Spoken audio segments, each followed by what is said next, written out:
expansion, industrialization, revolution. Things that have evolved us humans into something more, something bigger than all of us combined. The goal, so big that no single soul could comprehend it. Hundreds of years, billions of people working together into the collective to create the pinnacle we know of as a 2024 released indie idle game called the Gnorp Apologue for Steam on PC. What for most people would sound like a delusional plan made by someone who just escaped the psych ward, they still haven't found before and didn't know one, is indeed a very good showing of the game.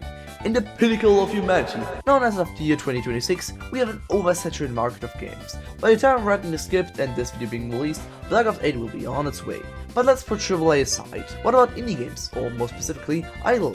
These games got hit hard, and from earlier simple titles like Cookie Clicker, with no deep lore or mechanics included whatsoever. Do you know how to get the perfect blueberry to stock market ratio with Time of Christmas and a Dragon? Huh? To more abstract masterpieces like Leaf Lore Idle or...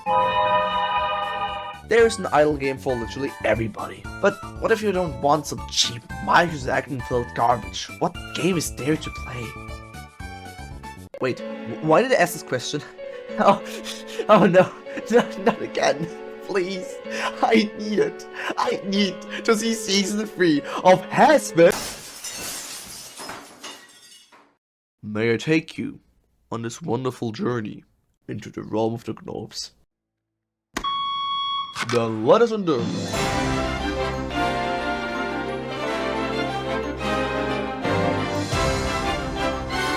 Here, I'll drop you off. Jeez. Thanks though. Can I show you the Gnorp Apologue? We start with a title, a simple background, and a singular cookie. So let's press it. Oh shit, wrong game. The game finally starts. We have some Gnorps walking and hitting a stone. They make a building? We can push the rocks into this grinder. Oh, we can now buy some stuff. And this wasn't the most boring part of the game. Now let's start grinding. With the money you can buy an express, with Gnorps who collect stuff, fighters who push the rock, the house of shards including an archery range, a cocoa cafe, a rock analysis lab, a Gnorp propulsion lab, robotics, a free cosmetics, a shrine? Keep the last one in mind. Yeah, a lot. So let's go through logically. The goal? You will break this rock. By all means possible. To break the rock, you need tools, and workers, and slave workers who keep asking for fixing minimum living standards. What the hell that means. To get all of that, you use rock shards to get its main currency. Basic crack, but for Gnorps. With rock shards, you buy workers, upgrades, and infrastructure, meaning housing reselling for 5k a month in downtown New York. Everything that makes this number go up, and your butt cheeks feeling clinched. And then, the thrive for more. More stacks, more damage, more efficiency, and this is the core loop. Deal damage to the rock gives you shards, the shards for upgrades, the upgrades deal more damage to the rock, and rinse and repeat. At first, you click, like a lot. Then the game politely informs you that overlords are not satisfied. Systems take over, workers optimize themselves, production chains appear, numbers stop making sense. You're no longer playing a game, you are playing God, managing huge amounts of wealth, slaves, and creating an economic emporium that will last for centuries and will someday overcome the human race. But the rock, clearly against your world overtaking ideology, folds in on itself, steals all the shots that slip through your tiny little fingers, and becomes heavier. Your workers struggle, the machines crumble, and the fall of the rock seems impossible. It's telling you to overcome the impossible. And the impossible, you will overcome. You upgrade, you enhance, every worker now becomes a beast on steroids. Machines develop, and the same symbolism released by the rock to stop your ambition is now used against him in your own twisted vision. Every resource is used to finally end this nightmare and to finish it all, but it's not enough. You restart, you start over, you prestige.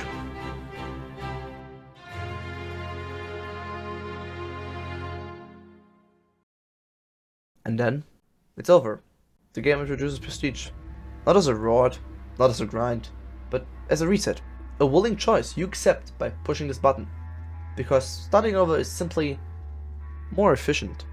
And that's when the Gnorp Apologue stops being a goofy little idle game and starts asking uncomfortable questions. And speaking of uncomfortable questions, this video has been sponsored by... No, don't even try that! By myself. subscribe, because I currently don't have the 100 subs and getting it will mean a lot to me.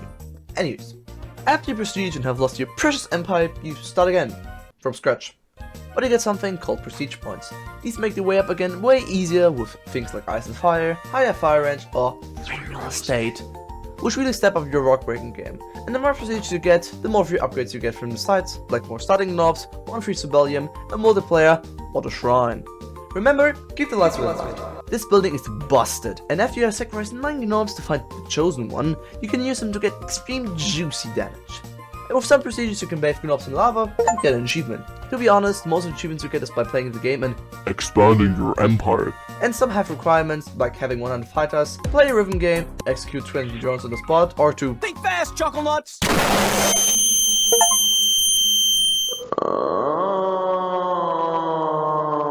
what were we doing again? Ah yeah, Cookie Clear is really an amazing wrong game, for fuck's sake! Sorry. After you have prestige multiple times, enough of the manpower equivalent to ever taking the solar system, the rocket has its limits, and all you have to do is give it the final blow. You build a rocket, fill it with the toughest of your soldiers, and send it into the rock. This is the final goodbye. The last laugh. Farewell, rock. What for most people would sound like a delusional plan made by someone who just escaped the psych ward, meaning housing reselling for 5k a month in downtown New York. You have lost your precious empire. Farewell.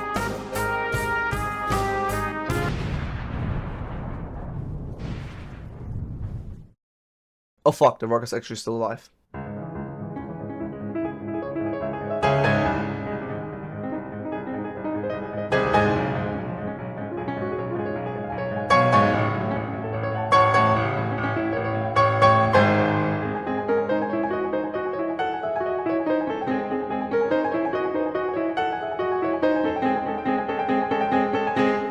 Hold on a second. Do you see what I see?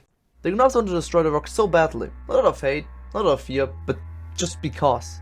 No one remembers where it started, and no one will remember how it ends. You are stuck in a loop of optimization, newer, bigger, brighter, just to achieve this goal. When you finally break this rock after hours of optimization, no reward, no celebration, just text. The game doesn't praise you, it just looks and holds a mirror at you. You beat a task, the useless one. You just stare into the same title from start. That's it. Instead, like most games having a victory or some kind of fulfilling end, the Gnorp Apologue is silent and shows you the meaningless of it all. Remember the start of the video, optimization to the end? For what purpose? What reason? It shows you how to grind and min-max the shit out of things that have no real value. And then, you see it everywhere. Revolution, the Gnorp Apologue. Industrialization, the Gnorp Apologue. Everywhere you see the maximum of minimum, the reason of meaningless things. Politics, the Gnorp Apologue. Corruption, you're making the most of the least. Your family, the Gnorp Apologue. That's enough. Yeah, you see my point. And with that, we're at the end of the video, end of the game. This has been the Gnorp Apologue. It is a really funny and short game, which took multiple precious life hours away, and is the reason the last videos have taken so long. It shows the pure essence and complete deranged mindset of the idle game and society, while being one of the most enjoyable addictions I had in a while. So next time, when you need something, that thrill, take the Gnorp Apologue. It's $5 or free on the Steam sale, so you totally get something for your money. And with that, this has been the Gnorp Apologue.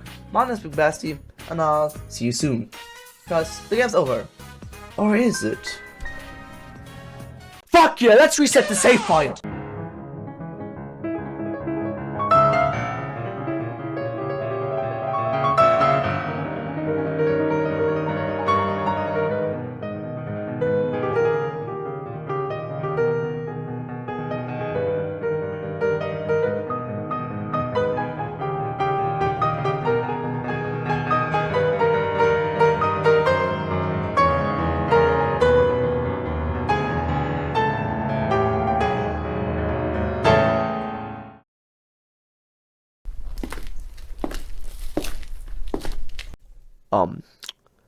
Mr. President, a second Gnorp safe has been created.